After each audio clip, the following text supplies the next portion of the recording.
a ouvir a voz do Senhor nesta manhã, abrindo a nossa Bíblia no Evangelho de Lucas. Nós voltamos ao Evangelho de Lucas, Evangelho esse que está nos sendo exposto aos domingos pela manhã, no qual nós temos meditado e ouvido a voz do Senhor. Evangelho de Lucas, capítulo 12, 49 a 53. De 49, do versículo 49 a 53.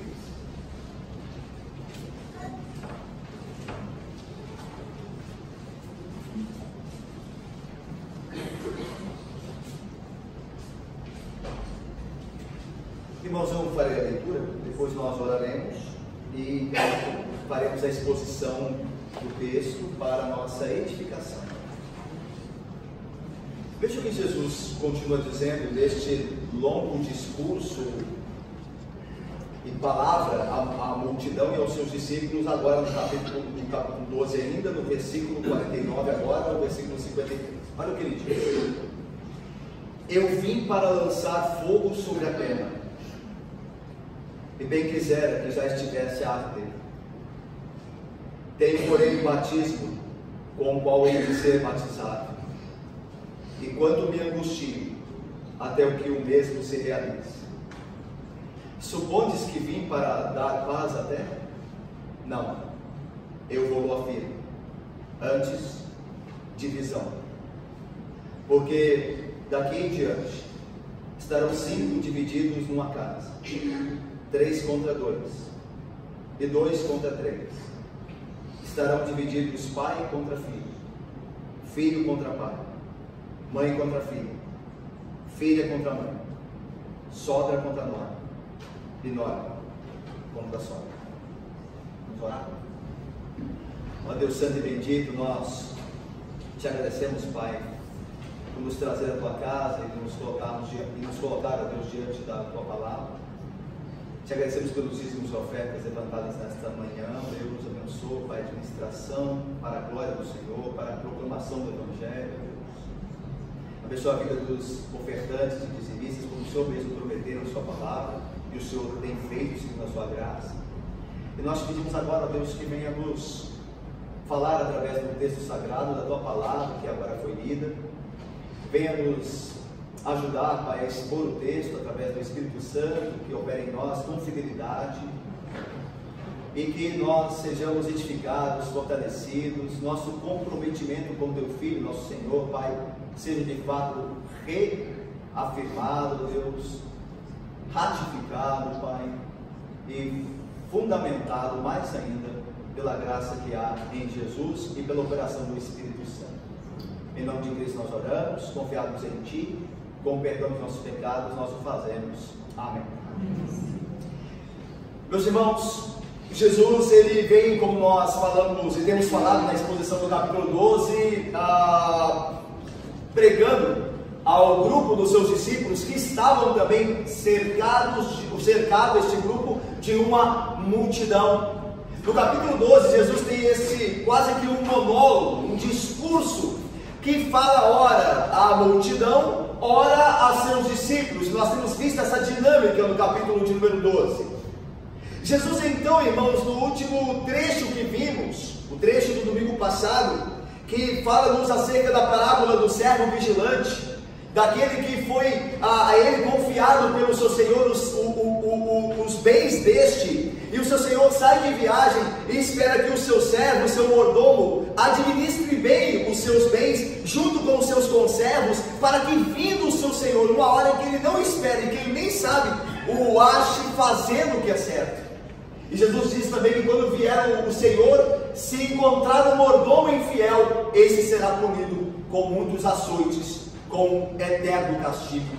E é interessante, meus irmãos, que Jesus, no final do seu capítulo 12, começa a conduzi-lo para a doutrina da escatologia, ou seja, a doutrina acerca dos últimos acontecimentos, dos últimos dias, aqueles dias que precedem imediatamente a sua vinda, a sua segunda vinda, o seu retorno. E é por isso que nós vimos na parábola do servo vigilante dizendo: olha, o seu Senhor virá. E aí está o aspecto escatológico. Nos últimos dias, eles antecederão de maneira imediata a vinda do Senhor. Ele virá e ele espera encontrar os seus servos fazendo a sua vontade. A ideia de Lucas aqui, meus irmãos, é que esse sermão de Cristo no capítulo 12 continua ainda com o assunto escatologia. Jesus acabara de falar sobre a sua vinda e o castigo que ele dará ao mau mordomo e as bênçãos que ele dará àquele que fora fiel enquanto ele não estiver presente. Então, pensando nisso, nesse assunto escatológico, Jesus continua. E veja aí o que ele diz no versículo 49. Veja comigo o versículo que lemos. Eu vim para lançar fogo sobre a terra, e bem quisera que já estivesse a arder. Que afirmação, irmãos! Nós não vemos muito isso, infelizmente, nas igrejas. Nós não vemos textos como este sendo pregados em nossas igrejas. E por isso que, por conta de nós não ouvirmos a exposição de textos assim, é que nos parecem tão estranhos a princípio. Eu vim para lançar fogo sobre a terra, e bem quisera que já estivesse a arder. Jesus diz, eu vim, vocês percebam no texto, eu vim para. Aqui a consciência de Cristo acerca da sua messianidade e o aspecto da sua obra, o objetivo final que é escatológico, estão presentes neste início quando ele diz, eu vim para. Jesus Cristo veio para algo. Ele tem um papel messiânico e está consciente disso. Ele foi enviado ao mundo para uma obra e ele diz, eu vim para fazer algo. E ele está em plena consciência da sua missão, mas ao mesmo tempo ele está consciente do fim da sua missão. Ele não está só consciente da sua missão, mas está consciente também do fim dela. E qual é o fim? Ele veio, meus irmãos, para purificar como fogo o mundo. É por isso que ele diz, eu vim para lançar fogo. E aqui fogo, meus irmãos, deve ser entendido como a palavra de Cristo que ele prega, que ao mesmo tempo, como fogo, purifica, ao mesmo tempo consome e destrói. Não é assim o fogo? O fogo tem um aspecto purificador. Tanto que o ouro, quando é refinado, ele é colocado no fogo para ser purificado. Mas o fogo também destrói. O fogo também consome. E essa é a ideia de Cristo, a minha palavra é como fogo, eu vim para lançar fogo. E é interessante que isso está de acordo com o Antigo Testamento. Porque lembre-se, meus irmãos, a Bíblia é um livro só. Ele não se contradiz o novo, contradizendo o antigo, nem o antigo o novo. Falam a mesma coisa, porque é o mesmo Deus falando em sua palavra.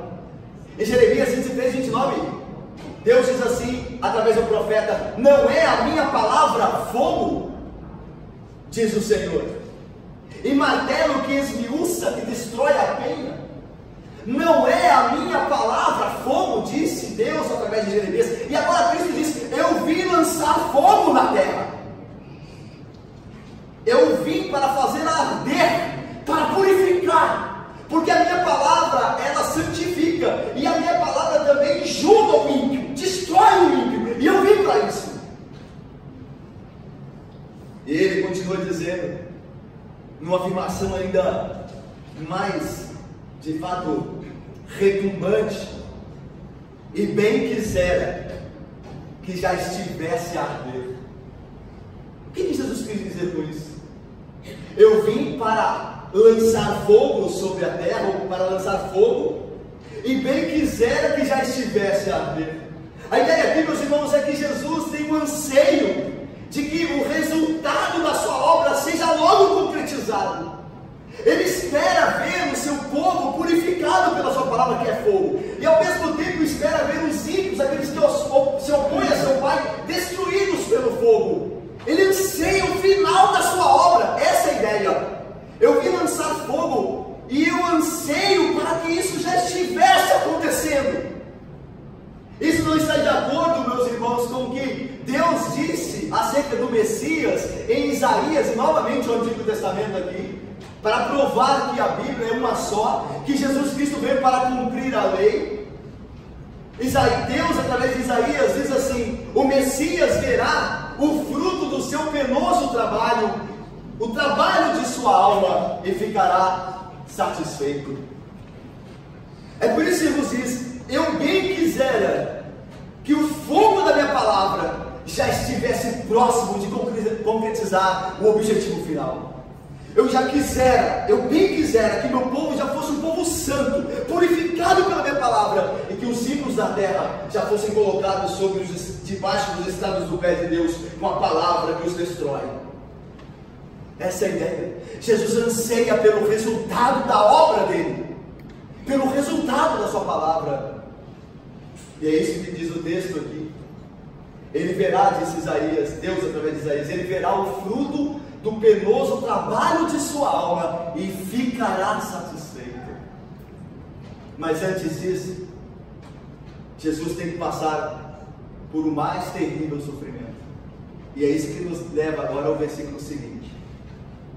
Jesus diz assim: eu queria ver logo, eu anseio ver logo o fruto do meu trabalho, o que eu vim fazer na terra. Os homens purificados pela minha palavra, que é fogo, e homens também destruídos pela minha palavra, aqueles que são rebeldes, destruídos pela minha palavra, que é fogo. Eu anseio para a glória de Deus, a glória do meu Pai, por o fim do meu trabalho. Aí Jesus vai dizer assim: tenho porém antes, olha aí, tenho porém, antes dessas coisas acontecerem, antes de ser concretizado o meu trabalho, tenho porém o batismo, com o qual hei de ser batizado, e quanto me angustio, até que o mesmo se realize. É interessante os anseios de Cristo aqui, porque no versículo de número 49 ele diz: bem eu já quisera que isso estivesse acontecendo, e agora ele diz: quanto eu anseio. Mas aqui são pontos diferentes. A ideia de Cristo é, veja só o que Cristo quer dizer quis dizer para os ouvintes e para nós. Olha só, eu gostaria que o resultado do meu trabalho chegasse logo, como nós temos falado até agora, mas antes a minha alma anseia por um batismo pelo qual eu tanto sofro. Eu hei de passar por isso primeiro. Antes que o trabalho chegue ao objetivo final, ao resultado final, eu tenho um batismo que muito me angustia. Do que Jesus está falando? De que batismo é este? Que batismo é este? O que isso significa? A ideia, meus irmãos, de batismo é ser tomado sob as águas, passar debaixo das águas. É a palavra no original grego, batismo. É ser coberto por águas. As águas virem sobre. A ideia do Antigo Testamento é que as águas servem também como um símbolo de provação. O mar tempestuoso. Lembram-se que Jonas, dentro do peixe, disse que a sua vida estava debaixo de águas tempestuosas. E o Salmo de número 124, verso 4, o salmista diz: então as águas nos teriam submergido e a torrente teria passado sobre a nossa alma. A ideia é que algo terrível teria que vir sobre Cristo, e é disso que ele está falando. Eu tenho um batismo para receber, e eu me angustio para que chegue essa hora. A ideia é: algo virá sobre mim, a ideia de batismo, e é algo terrível. Antes que minha obra seja completa, eu passarei por algo terrível. A minha alma está angustiada. Meus irmãos, Jesus diz que ele tem um batismo pelo qual ele deve ser batizado, mas não é a primeira vez que ele usa o termo batismo para se referir ao seu sofrimento na cruz, ao seu batismo de fogo. Vocês se lembram, irmãos, que lá no texto de Marcos 10:38 há um pedido dos apóstolos João e Tiago, que eram irmãos, os filhos do trovão, os filhos de Boanerges, Tiago e João, os dois dos discípulos de Cristo, os 12 apóstolos. Eles pedem algo a Jesus. Vocês se lembram o que eles pedem? Eles dizem assim a Jesus. Na verdade, eles pedem a mãe de Jesus para falar com ele, né? Então a mãe de Tiago e João vão pedir a Jesus: olha, os teus filhos, João e Tiago, querem na glória assentar-se um à sua direita, outro à sua esquerda. Um pedido, né? Ousado. Eles querem os dois na glória de Cristo, um estar à direita e outro à esquerda. Aí Jesus, o texto diz, virando-se para eles, pergunta eles assim: vocês podem antes beber do cálice que eu estou para beber? ou passarem pelo batismo pelo qual eu passarei, vocês podem. A ideia é a seguinte: vocês querem glória, mas vocês devem estar prontos para o sofrimento, porque o sofrimento cristão precede a glória. Primeiro a cruz, depois a coroa. Vocês querem a glória de assentar-se ao meu lado, mas vocês estão dispostos a beber do cálice que eu beberei e ser batizado pelo meu batismo que eu hei de passar? A ideia de cálice na Bíblia, no Antigo Testamento, pode servir tanto de alegria, de regozijo, como também acerca da ira de Deus pode falar. A Bíblia diz no Salmo 11:6, falando que o cálice é o cálice da ira de Deus. No Salmo 75:8 também. E Isaías 51:17 a mesma coisa. Lá cálice simboliza o cálice da ira de Deus que já espuma. A ideia é que a ira de Deus está para transbordar. O cálice da ira de Deus está cheio, está quase transbordando. É por isso que Jesus no Getsemane ora assim: afasta de mim o cálice. Que cálice? O cálice da ira de Deus. Pai, se possível for, que a tua ira não transborde sobre mim, mas se não há outra maneira, seja feito o que tu queres e não o que eu quero. E Jesus então toma do cálice e é batizado pelo fogo. Sobre ele vem a ira de Deus, a ideia de batismo. Então é isso que Jesus está dizendo. Em Marcos ele fala a mesma coisa quando responde a João e Tiago. Meus irmãos, Jesus estava de fato angustiado nesta hora, como ele diz aqui: enquanto me angustio, até que chegue a hora do meu batismo. Lembra do Getsemane? O texto diz assim lá em Lucas, aqui mesmo no Evangelho de Lucas, no final dele: e estando Jesus em agonia, orava mais intensamente, e aconteceu com que o seu suor se tornou como gotas de sangue caindo sobre a terra. Há uma doença, uma patologia muito rara, que a pessoa, num nível de estresse muito alto, os poros da sua cabeça começam a se dilatar, abrir-se, e os pequenos vasos de sangue que passam por aqui começam a estourar, e o sangue se mistura com o suor. Há uma doença assim, registrada pela medicina. É o que Jesus passou. Ele tanto se angustiou com a hora da ira de Deus sobre ele, com o seu batismo, que ele suava sangue. É interessante que o médico relata isso. Só no Evangelho de Lucas nós temos essa informação, porque Lucas era médico. Mas veja, Jesus então, acompanhe comigo.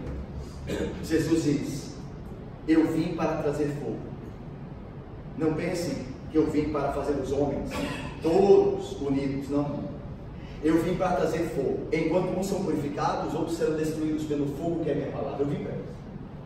Mas antes que isso alcance o destino final, o objetivo pelo qual meu Pai me enviou, é preciso que eu passe antes pelo meu batismo, pelo sofrimento. E eu me angustio até esse dia. É interessante também perceber aqui a resignação do nosso Senhor Jesus Cristo.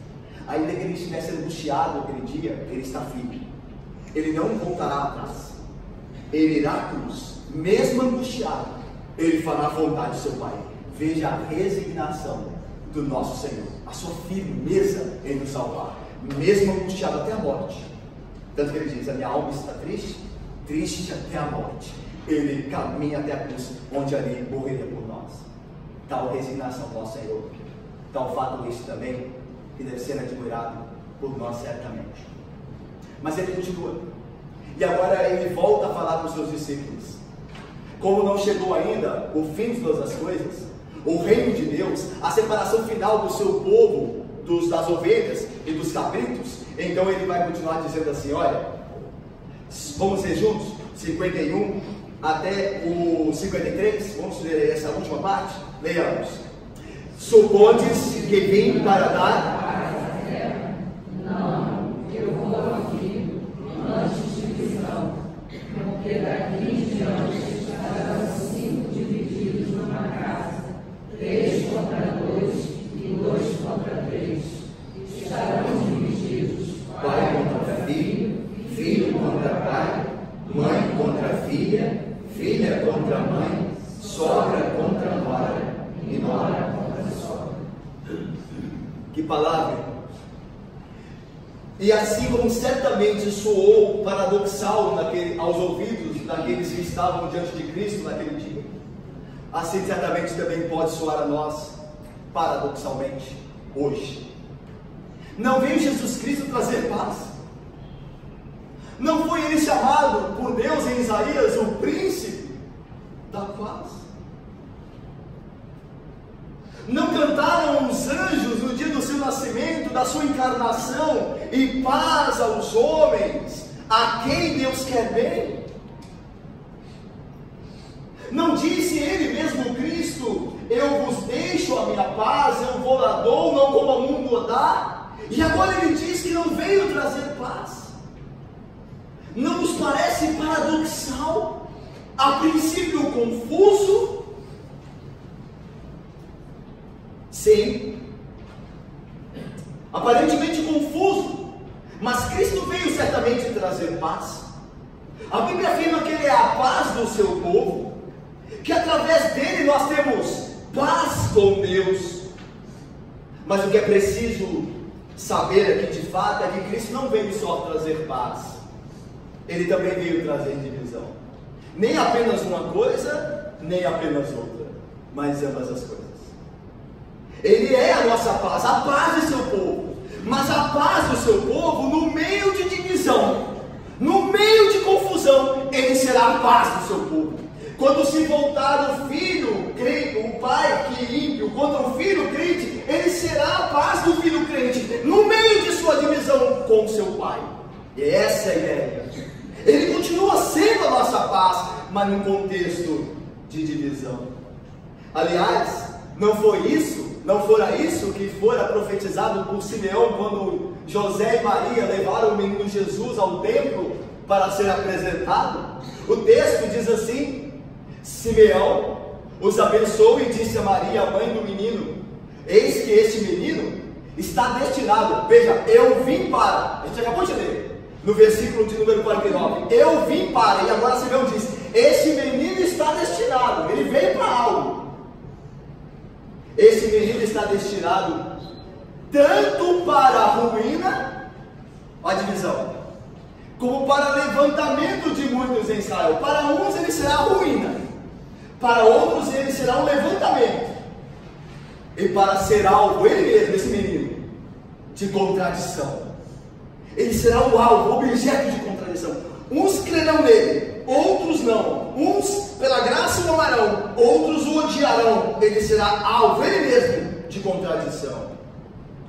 E não foi isso que aconteceu durante o ministério de Cristo.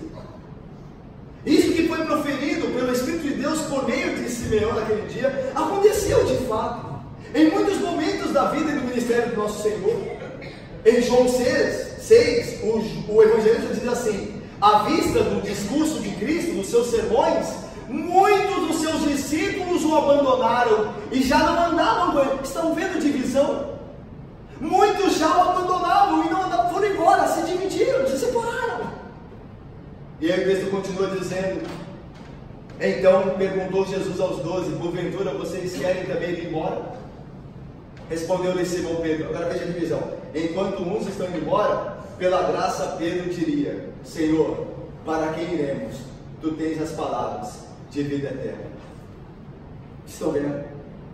Vocês julgam que eu vim trazer paz à terra agora?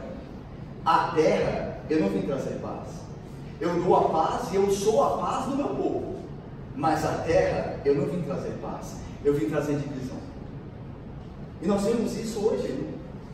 E é necessário que assim seja, porque a entrada de Cristo nesse mundo divide-o em duas partes, faz o mundo em pedaços, e ao fazê-lo uma pessoa se volta contra a outra, para que por fim sejam conhecidos aqueles que pertencem a Cristo e os que não pertencem. Mas afinal não foi sempre assim. Dois grupos, sempre foi assim, irmãos. Abel e Caim, Israel, Isaac e Ismael, Jacó e Esaú, o justo do Salmo 1 e o ímpio, o ladrão crucificado ao lado de Cristo e se arrependeu, e o outro que lhe proferiu insultos. Não foi sempre assim.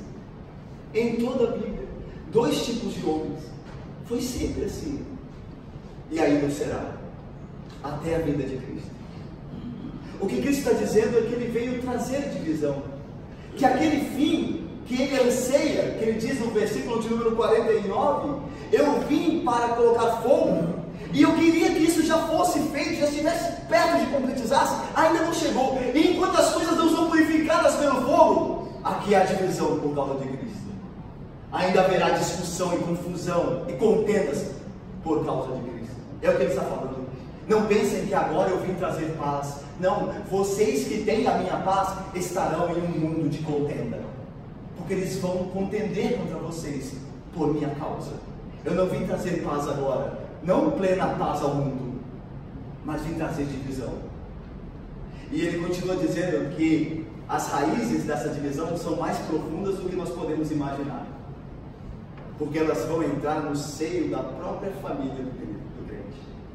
Elas não é uma divisão apenas de nações contra as nações, uma divisão de linhas políticas ou partidárias. A divisão por amor a Cristo, por causa dele, ou pelo ódio direcionado a ele, irá ser reconhecida dentro de uma casa. É por isso que Lucas vai citar agora os membros de uma família que moram debaixo de um mesmo teto. Olha aí, por favor, versículo 52. Porque daqui em diante, desta minha primeira vinda até a segunda vinda, que eu tanto anseio, que eu tanto quero que chegue, mas enquanto isso, daqui em diante, estarão 5 divididos numa casa, na mesma casa, aqui dentro do mesmo teto, 3 contra 2, e 2 contra 3. É interessante isso, né? É subjetivo. Dependendo da casa, o grupo de crentes será maior, e dependendo da outra, ele será menor. Então a ideia de subjetividade aqui. Mas haverá divisão, maior ou menor. Haverá oposição, maior ou menor, mas haverá. E ele diz, versículo 53, estarão divididos pai contra filho, filho contra pai, mãe contra filha, filha contra mãe, sogra contra nora, e nora contra sogra. Aqui 5 membros da mesma família, que moram debaixo ou sob o mesmo teto: pai, mãe, filha solteira, filho casado e esposa. Daí sogra, nora, nora, sogra. Em decorrência da relação que esses vários membros assumem com Cristo, ou para com Cristo, há intenso atrito entre eles. Dentro de uma casa, uns assumirão o relacionamento com Cristo, se comprometerão com Cristo, outros não. Então haverá uma tensão natural entre eles. Haverá contradição ali dentro. E é interessante, mais interessante aqui, irmãos, que é magnífico, é que essa citação de Jesus é a citação de um profeta do Antigo Testamento, quando ele fala que haverá divisão entre o pai contra o filho, o filho contra o pai, a mãe contra a filha contra a mãe. É uma referência clara a uma palavra que Deus enviara ao profeta Miqueias. E eu vou ler para os irmãos. Lá em Miqueias 7 está escrito assim, presta atenção, mesma coisa. Porque o filho despreza o pai, a filha se levanta contra a mãe, a nora contra a sogra. Os inimigos do homem são os da sua própria casa. Mesma coisa. Lá em Miqueias. E Jesus já explica aqui. Mas aí a pergunta é: o que isso tem a ver? Lá de Miqueias com a época de Cristo e a nossa aqui agora. O que isso tem a ver? Lá desde o Antigo Testamento, uma realidade que passa por Jesus Cristo, ao qual ele lembra, e é aplicada a nós hoje até o dia de Cristo, o dia do fim, o dia do objetivo cumprido pelo qual nosso Senhor tanto anseia. A resposta é que nós devemos entender o contexto de Miqueias para entender o contexto de Cristo e o nosso. Miqueias está falando para o Israel corrupto, o povo de Deus corrupto. E ele está falando que por fim Deus há de restaurar Israel. Se você pegar o fim de Miqueias, vai falar sobre a restauração do profeta Miqueias, falará sobre a restauração de Israel. Só que Miqueias vai dizer assim: essas coisas, essa glória que há de ser revelada na restauração que Deus operará no meio do seu povo, elas não são para agora. É o que Miqueias está dizendo lá. Aí vai dizer assim: olhem ao redor, olhem em torno de vocês, vejam o que vocês veem: filhos se levantando contra os pais, pais se levantando contra o pai, indo contra os filhos, filhas contra suas mães, noras contra suas sogras. Vocês veem briga, litígio, contradição. A glória do Senhor, a sua restauração completa ainda não chegou. É o que Miqueias disse a Israel, e é o que Jesus está falando aqui. Aquele objetivo pelo qual eu anseio não chegou ainda. Agora vocês terão divisão. Agora vocês terão que lidar com contradição por minha causa. E os inimigos, os seus inimigos, serão até mesmo os seus próprios parentes, por amor de mim. Porque você se comprometeu comigo, o seu parente vai lhe odiar. Jesus Cristo passou por isso. Ele mesmo foi não entendido pelos seus irmãos. Lá em João 7,5 diz assim: pois nem mesmo os seus irmãos criam nele. Uma das coisas mais maravilhosas do nosso Senhor Jesus Cristo é que Ele nunca nos dá uma ordem que Ele não tenha cumprido antes. Ele nunca nos ordenará algo que Ele não tenha antes ido à frente, graças. Luci, cadê ele, meu irmão? Ele diz assim: vocês terão inimigos da própria casa, eu também os tive. A Bíblia diz que os seus próprios irmãos não criam. Eu termino, irmãos. E agora, como nós temos sempre falado aqui, lembrado da igreja, agora é a hora mais importante do Senhor. Porque sem aplicação na nossa vida, é só informação bíblica. Informação bíblica sem praticá-la, sem viver, sem crer nela, vale nada. Vale nada. É improdutivo. É parte do sermão explicar o texto. Mas o mais importante é aplicá-lo a nós, pelo poder de Deus. É que Deus aplique em nosso coração as verdades que nós vimos aqui. Nós passamos agora a fazer, então, contando com o poder do Espírito. Meus irmãos, cada palavra que Cristo profere em sua palavra, quando a sua palavra é pregada, e nós estamos diante dela, o que acontece conosco? Quando você vem à igreja, vai à igreja, domingo após domingo, as reuniões semanais, quando você pode, segundo a providência, você comparece lá, e a palavra de Cristo, que é fogo, ela é dita, ela é proclamada, ela é pregada. O que está acontecendo com você diante dela? Estamos nós sendo purificados por ela?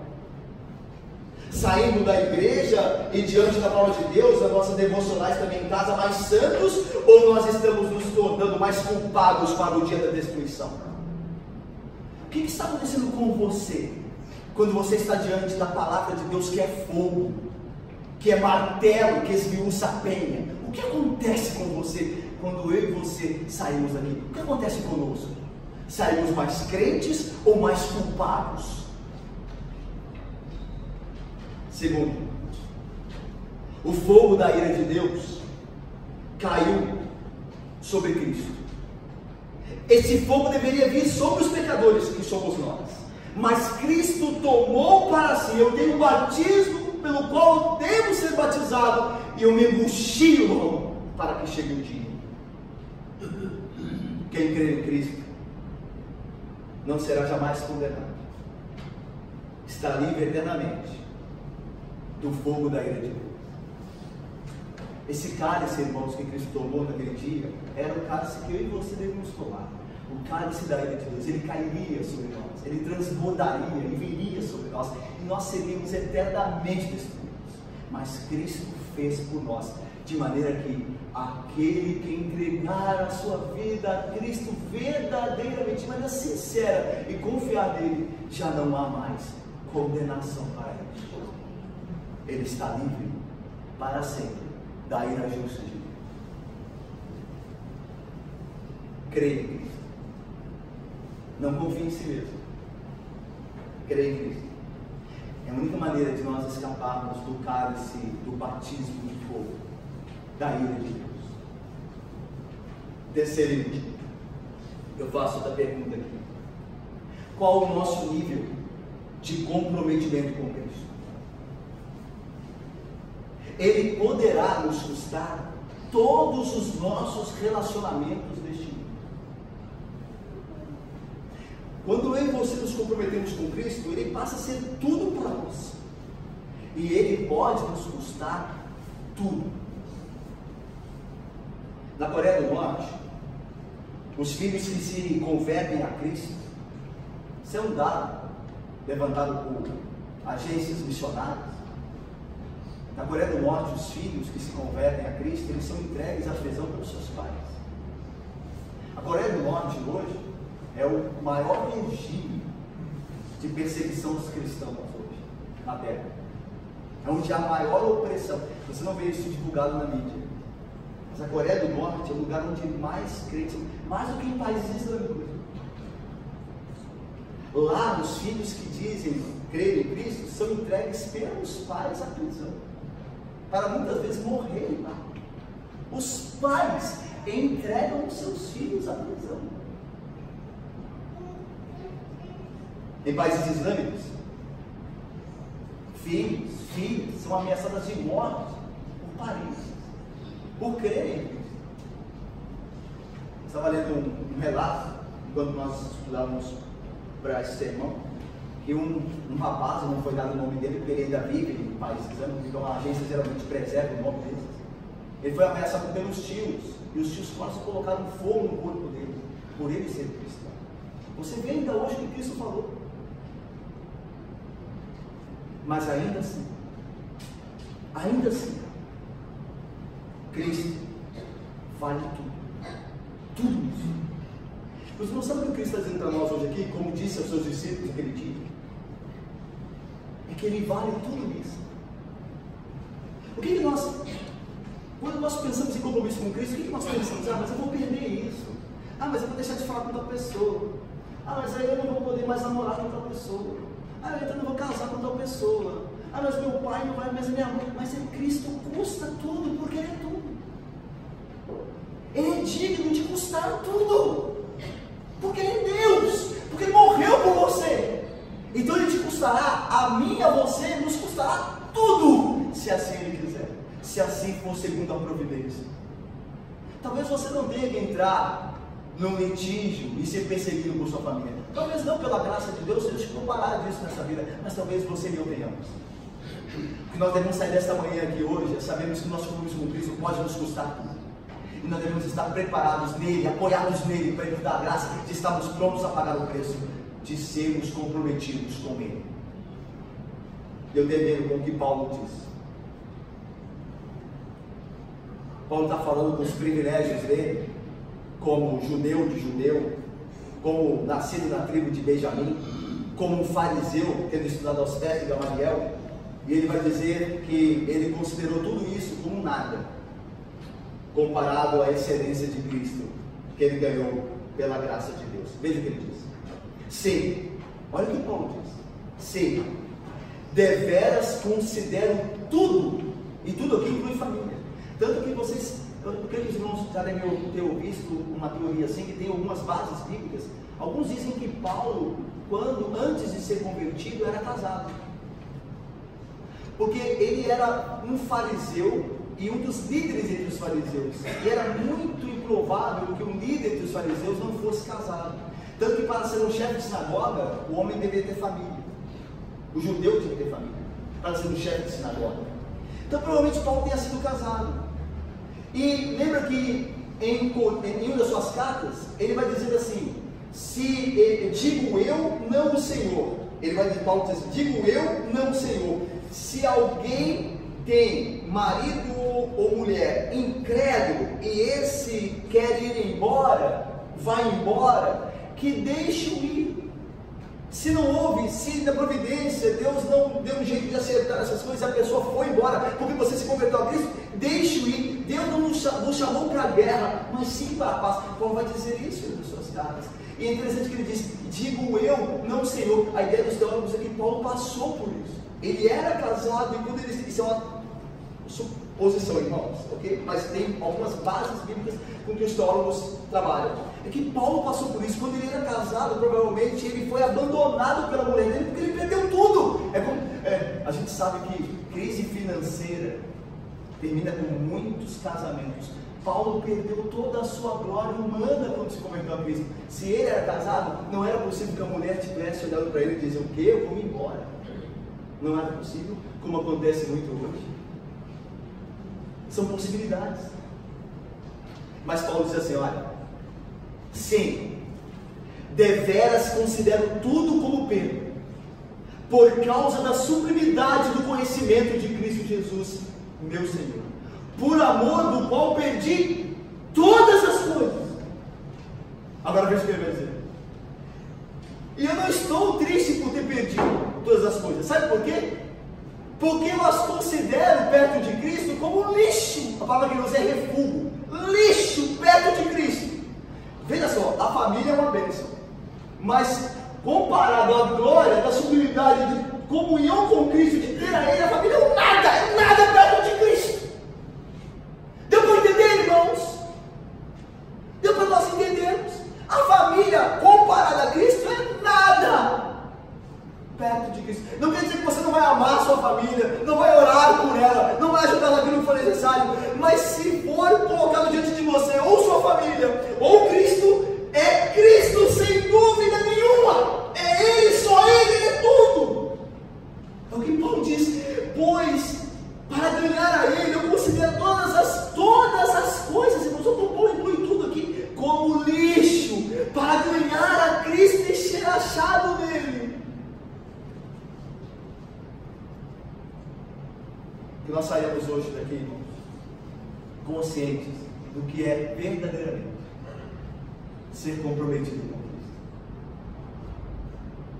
Que não saiamos daqui dispostos, se assim nos for exigido por Ele mesmo, perder todas as coisas. Que Deus abençoe e nos guarde. Amém.